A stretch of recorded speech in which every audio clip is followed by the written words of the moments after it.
Hi, I'm Bill Vick. I'm a IPF patient, like many others looking at this. I was diagnosed 3 years ago. Like many, I was misdiagnosed multiple times. I went over a course of hearing things like it is bronchitis, it's asthma, it's chronic bronchitis. Finally, after about 4 years of going through every inhaler known to man and a lot of drugs that didn't help, I was lucky to get a high-resolution CT scan and was diagnosed with IPF, which I verified by going to National Jewish Health in Denver and spending a week, at which time I went through more tests than I can count, and was told, which I believe, I have IPF. And I kept on hearing constantly all the pulmonologists and doctors I talked to that the thread was there is no hope, there is no cure, there's nothing we can do. So I decided to take it upon myself to do something for myself. And I started researching the disease. I started researching treatments that were out there, both from the, I'm going to call it the traditional medical community, as well as the alternative and the holistic medical community, to find out if there's something I could do to slow it down or stop it. And it came to a couple conclusions. First, there's nothing I could really do to stop it. I could slow it down perhaps, and I took some steps to do that, which I'll discuss in a moment. But like many of you watching this, I went through the same frustrations and the same anger and the same pain and confusion, and searching for that silver bullet. And along the way of this journey, and it's been a journey, I discovered many things that I think have actually been positive in my life. And I tell my friends that in many ways getting IPF was one of the best things that happened to me. And I know it sounds bizarre, but it's true. My life is richer, it's better. It's more focused now because I recognize how transitory life is, and how quick it can happen, and how it can change in a blink and take a whole new direction. So the concept I've come up with is I call Spade. And Spade, very simply, is a series of steps that I take. I've used the word spade because spade to me means the 5 things that I use to control my disease. Now, when I say control, what that means to me, since my initial diagnosis in September of 2011 to today, 2014, my stats have not really dropped at all. My PFTs have maintained consistency. I've actually improved in some of them. I'm not sure exactly why that's happened. I think it's because of a number of factors, but it has happened. And Spade to me is the reason. And as I started researching the disease, I came to the conclusion of my own that pulmonary fibrosis is really the body's reaction to some stimulus. That stimulus or that trigger, it may be internal, it may be external, but whatever it is, it causes scarring of the lungs, which doesn't stop. So if I could stop that action, if I could find that trigger and stop the trigger, I could stop the progress of the disease. And for all intents and purposes, that's pretty much what has happened to me. So the first thing I did is I looked at it both externally and internally. I think those that are familiar with IPF understand that there's a number of outside triggers, things like feathers, asbestos, all kinds of irritants, heavy metals that can cause scarring of the body, cause an autoimmune response to the body. There's also internal things that we don't hear a lot about that I find are just as important. Things as an example like drugs. I was taking 3 drugs, and I learned that each one of those drugs had a component that could trigger an autoimmune response in the body. And I was taking drugs for GERD called Nexium, and Nexium has a component that causes an autoimmune response in the body. I was taking a drug for high cholesterol, a statin called Crestor, same thing. And lastly, I was taking a drug for depression called Wellbutrin. And again, same thing. So I eliminated all the drugs I was taking first as my first step. Secondly, I eliminated all those external things that might be causing a reaction. In my house, as an example, we got rid of everything that looked like or sounded like a feather. Down comforters went, along with a lot of other things in the house. We had our vents cleaned, found out that one of them was actually leaking in the blowing contaminant into my office, which might have been one of my underlying causes. We eliminated that, we fixed that, did everything in the house we could to eliminate possible contaminants, things that might cause some reaction.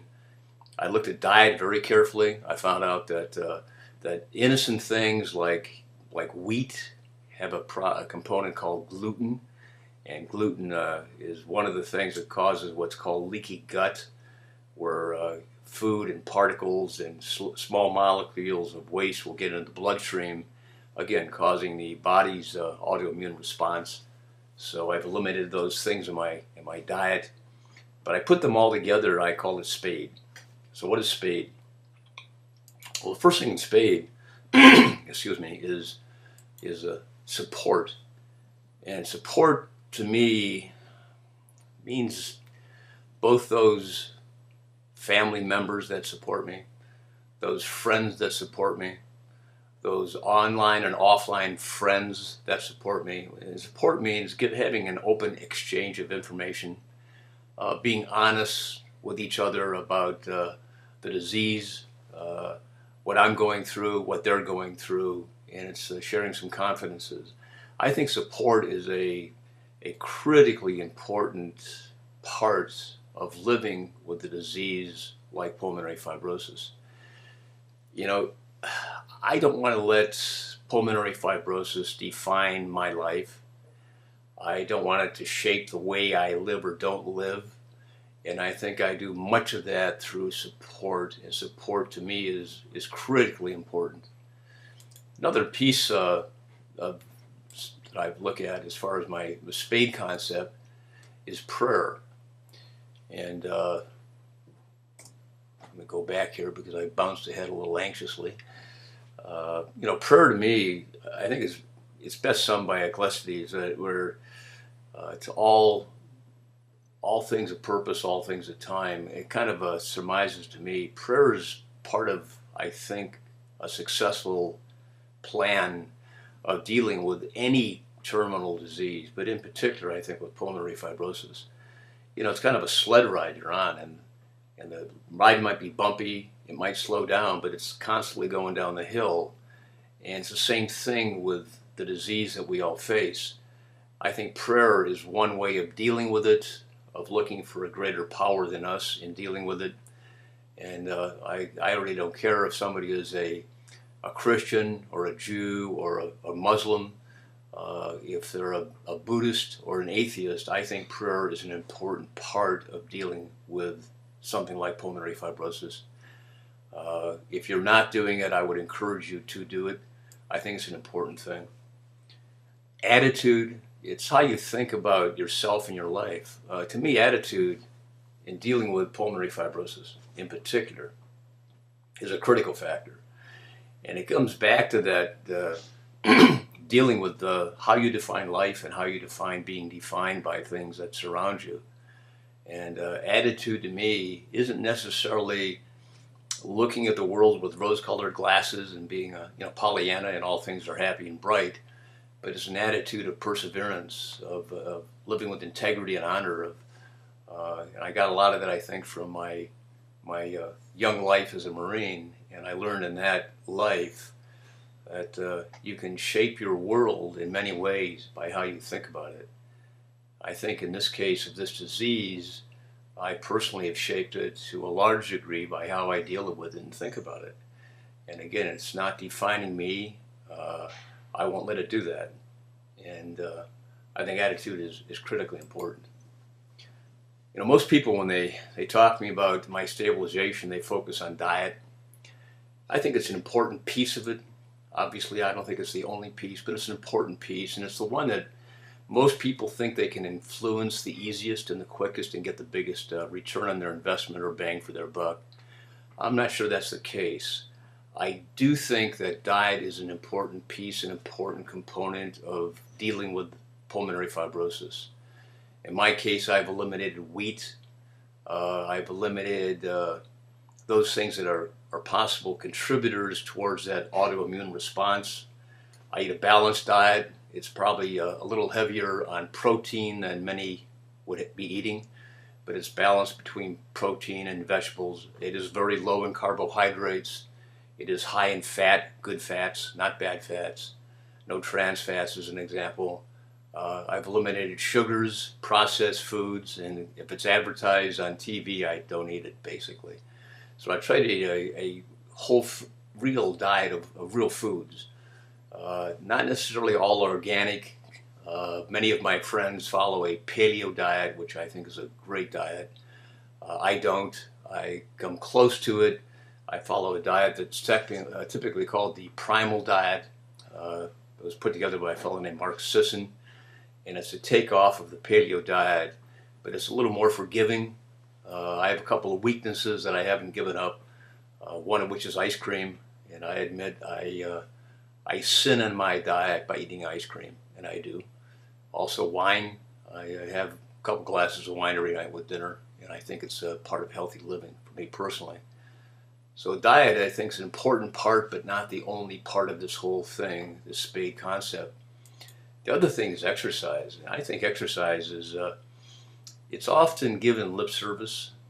I think that you can, through exercise, enhance your lungs' ability to process and deal with oxygen. I know it's worked for me.